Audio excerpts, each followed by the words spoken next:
brought you by Silver Pumps and Motors. Top quality और consistent performance के लिए सिर्फ सिल्वर पंप्स नाम याद रखना। Coming to second news. Mining చుట్టూ తిరుగుతుంది నెల్లూరు రాజకీయం. మీరు దోచేశారంటే మీరే తవ్వేశారంటూ ఒకరిపై ఒకరు తీవ్ర ఆరోపణలు చేసుకుంటున్నారు.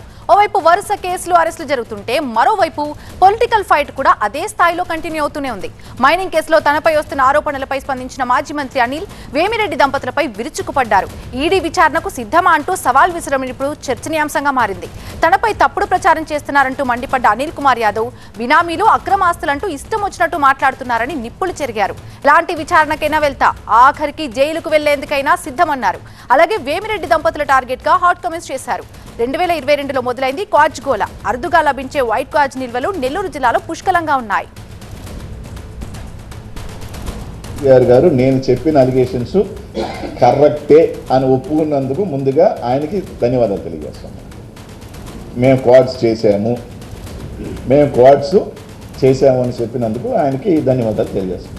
రైట్, నువ్వు కంపెనీ పెట్టాలనుకున్నప్పుడు 20,000 టన్నులకి 20% కమిషన్ తీసుకోవాల్సిన అవసరం ఏముంది?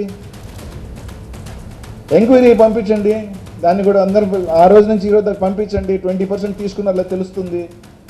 మీరు ఎందుకు మైన్స్ని ఓపెన్ చేయలేదు? ఇప్పుడు విపిఆర్ అనుచరుడు, ఆ అనుచరుడు మా వెనక ఉన్నాడు అని చెప్పి దౌర్జన్యంగా ఆ మైన్లో మైనింగ్ చేస్తున్నారు అని చెప్పి ఒక కంప్లైంట్ సైదాపురం పోలీస్ స్టేషన్లో పెడితే ఆ కంప్లైంట్ మీద ఎస్ఐ రాయటం కూడా జరిగింది. ఆ కాపీ కూడా నా దగ్గర ఉంది. నెల్లూరు జిల్లాలో పుష్కలంగా ఉన్నాయి. అయితే దశాబ్దాలుగా ఈ తెల్లరాయి మైనింగ్ జరుగుతోంది. అయితే 2021 తర్వాత ఈ తెల్లరాయికి ఎప్పుడూ లేనంత గిరాకీ వచ్చింది. చైనాలో డిమాండ్ విపరీతంగా పెరగడంతో టన్ను 20,000 నుంచి 50,000 వరకు రేట్ పలుకుతోంది. మైనింగ్ వ్యాపారులు ఒక్కసారిగా కోట్లకు పడగలెత్తారు. వైసీపీ నేతలు అక్రమ మైనింగ్ చేసి ప్రభుత్వ ఆదాయాన్ని కొల్లగొట్టి కోట్లు సంపాదిస్తున్నారంటూ మాజీ మంత్రి కాకాని గోవర్ధన్ రెడ్డి, అనిల్ కుమార్ యాదవ్ సహా పలువురు వైసీపీ నేతలపై అప్పట్లో ఆరోపణలు వచ్చాయి. కట్ చేస్తే 2024లో ప్రభుత్వం మారిన తర్వాత వైసీపీ నేతలపై కేసులు నమోదవుతున్నాయి.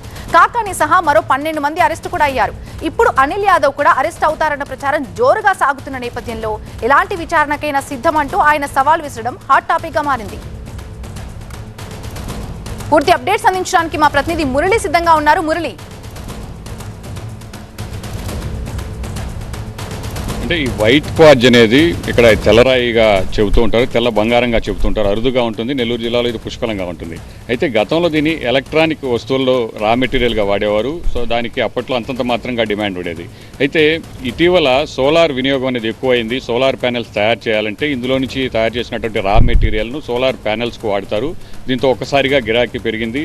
5,000, 6,000 ఉన్నటువంటి టన్ను ధర 20 నుంచి 50,000 వరకు కూడా పలికింది. 2022 నుంచి వైసీపీ అధికారంలో ఉన్నప్పుడే అక్రమ మైనింగ్ జరిగిందంటూ టీడీపీ అప్పట్లోనే పెద్ద ఎత్తున ఆందోళన చేపట్టింది. టీడీపీ అధికారంలోకి వచ్చిన తర్వాత దీనిపై కేసులు నమోదు చేసి ఇప్పటికే కాకాని గోవర్ధన్ రెడ్డి సహా పలువురు అరెస్టు చేయడం కూడా జరిగింది. ఈ కేసులో మరికొంతమంది వైసీపీ నేతల పేర్లు ఉన్నట్టు కూడా టీడీపీ నేతలు చెబుతున్నారు. ఇటీవల ఎవరైతే బిరదవోలు శ్రీకాంత్ రెడ్డి అనేటువంటి వ్యక్తిని అరెస్టు చేశారో అతను ఇచ్చినటువంటి వాంగ్మూలంలో అనిల్ కుమార్ యాదవ్ పేరు కూడా ఉన్నట్టు బయటకు రావడంతో ఆయన అరెస్టు కూడా జరుగుతుందన్నటువంటి ఆరోపణలు, అలాగే చర్చ అనేది జరుగుతున్నటువంటి నేపథ్యంలో టీడీపీ అధికారంలోకి వచ్చిన తర్వాత గతంలో మాపై కేసులు నమోదు చేశారు, అక్రమ మైనింగ్ జరిగిందని. అయితే ఇప్పుడు కూడా మైనింగ్ జరుగుతోంది కదా, అది కూడా ఎంపీ వేమిరెడ్డి ప్రభాకర్ రెడ్డి ఈ కాంట్రాక్ట్ తీసుకున్నారు.